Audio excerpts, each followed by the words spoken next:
The club's owner is a former Chiefs football player, and some are now criticizing Alfonso Hodges as an irresponsible business owner.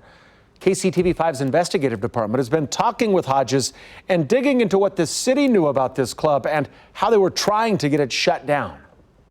The club's owner is saying this wasn't directly in front of his club and it was after hours. But I want to give you some perspective. Where I'm standing right here, this is where the shooting took place. There is the club. It's not even a football field away. Okay, your crowd was there for you. Every car there was for your business. You just can't walk out and say, not my problem anymore. That's just being a bad operator. Jim Reddy is with the city office, which regulates businesses.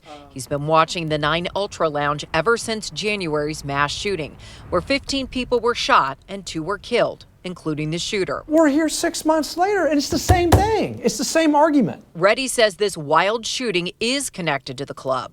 Police say the same. It was an argument which started in the club, then continued outside.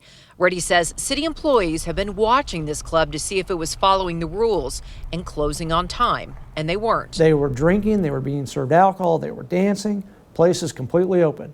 Now at 1:30, there can't be a soul in there except for people that's cleaning the business. That's it.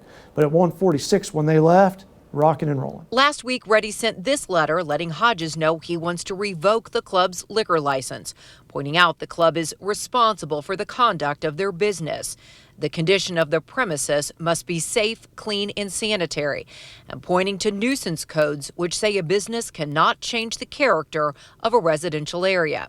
Nearby neighbors warned about this club last January. What happened Sunday, it will happen again. We checked with police about this club. They tell KCTV5 there have been 29 events since the beginning of this year. That includes a mass shooting, disturbances, accidents, suspicious activity, and building checks. And about half of that period, this club was technically closed due to that mass shooting and the coronavirus. Did I think a shooting was going to happen literally a week later? No. And I was hoping that we weren't going to get to that again, but here we are. Reddy says the pattern is clear, and it's time for 9 Ultra Lounge to close for good. The owner tells a different story. Alfonso Hodges released this video of his surveillance cameras in an attempt to prove the shooting didn't happen right in front of his club. Yeah, no, I'm going for revocation. I fully expect to get that revocation. But that will take time. The soonest the liquor board can meet about this situation is the week of September 14th. And in the meantime, Hodges can open his club. I spoke with him in person today, but he didn't want to talk on camera. He's making no promises about what's next. Reporting in Kansas City, Angie RICONO, KCTV5 News. And we checked in with Mayor Lucas to get his thoughts. He does not want this club to reopen. Time and again, they have shown that they are incapable of keeping patrons safe and keeping our communities safe. So while I understand the bureaucratic processes, I would hope that the business owner understands there is no reason to reopen.